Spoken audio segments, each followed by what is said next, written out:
Salut les riders, aujourd'hui c'est l'épisode 6 des Balkans au Kosovo. Cet épisode sera un peu plus court que les précédents puisque le Kosovo est un tout petit pays.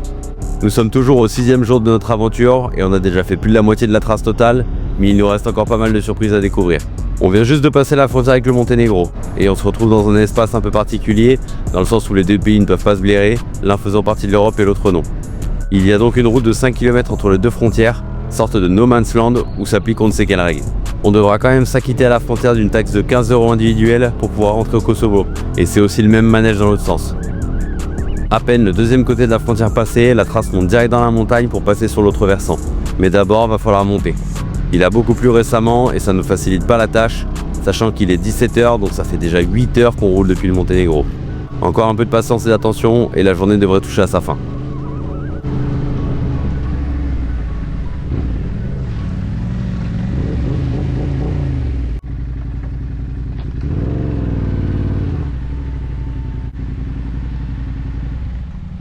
Putain, ce que ça glisse. J'adore moi ça. Ah ouais. Et je crois que je sais d'où vient l'expression espèce de Kosovar. Pourquoi? Ça a l'air pauvre de chez pauvre. Hein. C'est la misère du monde. T'as vu les gamins là? Ils sont tout bronzés hein. C'est un tout petit pays. Ouais. C'est grand comme les PO. Ok. Quand ça monte un peu technique comme ça mais... Ah, ça glisse trop pour moi. Ah ouais? Moi je trouve que ça glisse pas. Caillou, il glisse. Ah oui mais faut éviter les cailloux. Allez, c'est parti. On va enchaîner là. Je pense qu'on va dormir à la dernière ville kosovar. Allez. Parce qu'il faut vérifier, il y a un bateau à prendre demain et je crois que c'est 13 h. Et ça devrait matcher. Feu. Bah vaut mieux qu'on ait plus d'avance que trop en retard. Pour le bateau. Je suis d'accord. Donc vas-y on feu, on roule là. Je suis chaud. Je suis chaud Mireille.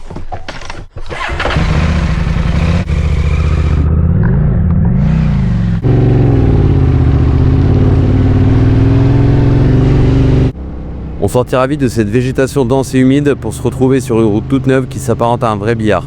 C'est même à se demander pourquoi ils font des routes ici, tellement on croise pas de voitures en dehors de la ville.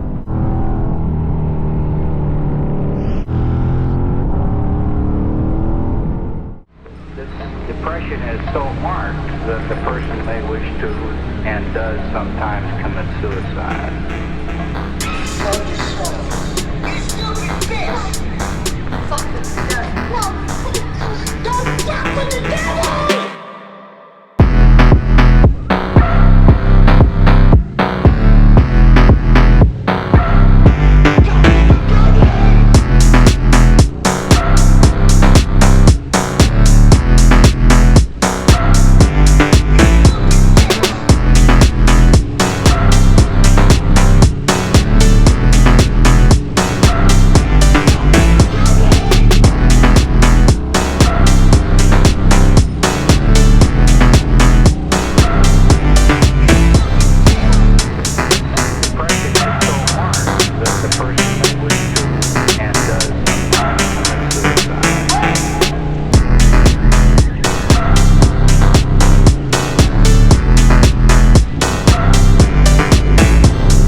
Malgré la fatigue, on prend encore énormément de plaisir à rouler dans ce genre d'endroit où les pistes vont d'ailleurs on ne sait pas vraiment où. On colle parfaitement avec la trace, donc on puise dans les dernières réserves pour rouler encore à bon rythme jusqu'à ce soir.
On roule comme ça depuis plus d'1 heure et on ne fait que de monter en altitude puis de redescendre, des vraies montagnes russes. C'est assez incroyable de passer de versant en versant aussi facilement.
Take the roof off, whip on cruising. Hit the blow, wish for amusing. 10 chicks in the pool, I choose it. Shut your mouth, you see the pistol moving. Take the roof off, whip on cruising. Hit the blow, wish for amusing. 10 chicks in the pool, I choose it. Step out the door with some Gucci. I don't give a fuck about stains on the white seat. Little boy sucked up, come on with a Uzi. While I'm in the club, I'm about to even choose me. They understand how I do this shit easy. Watch out, his way moving, it's IG on the ground. It's on there, it's a Fiji.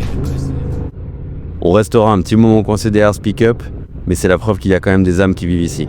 Est-ce qu'il nous a vus ou ne veut pas nous laisser passer? Franchement, on s'en cogne complet en voyage. On est là pour prendre du plaisir et surtout fuir le quotidien.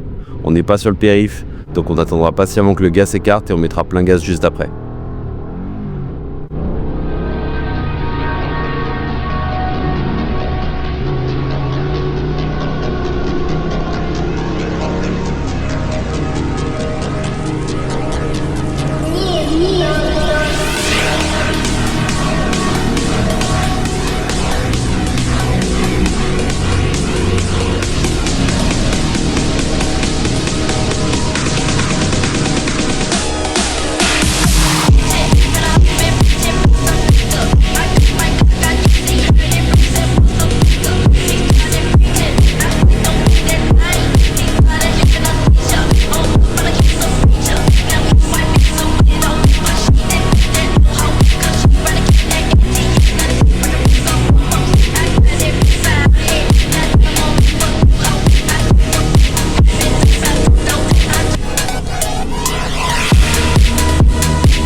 Après avoir ouvert un grand pendant 20 bonnes minutes, j'ai un petit doute de navigation concernant la trace. Mais Vince, qui était derrière moi depuis un petit moment, l'avait vu arriver. Il tire direct dans la bonne direction, donc je repasse derrière pour continuer.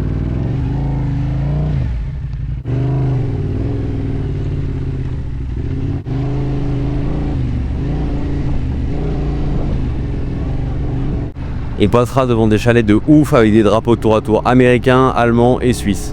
Preuve que tout le monde n'est pas pauvre de la même manière ici. Arrivant à la fin de la piste et n'ayant aucune possibilité de off-road jusqu'à la prochaine ville à cause de la raideur des versants, on passera par la route pour rejoindre PG où on s'arrêtera pour chercher un endroit où dormir.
En arrivant à PG, c'est le choc des cultures. Enfin, surtout le choc de la pauvreté. C'est pas spécialement accueillant et dès qu'on s'arrête, les gens nous regardent bizarrement et avec insistance. On va préférer tirer encore un peu jusqu'à la prochaine ville pour dormir. C'est spécial ici, hein. C'est pour ça que j'avance un peu.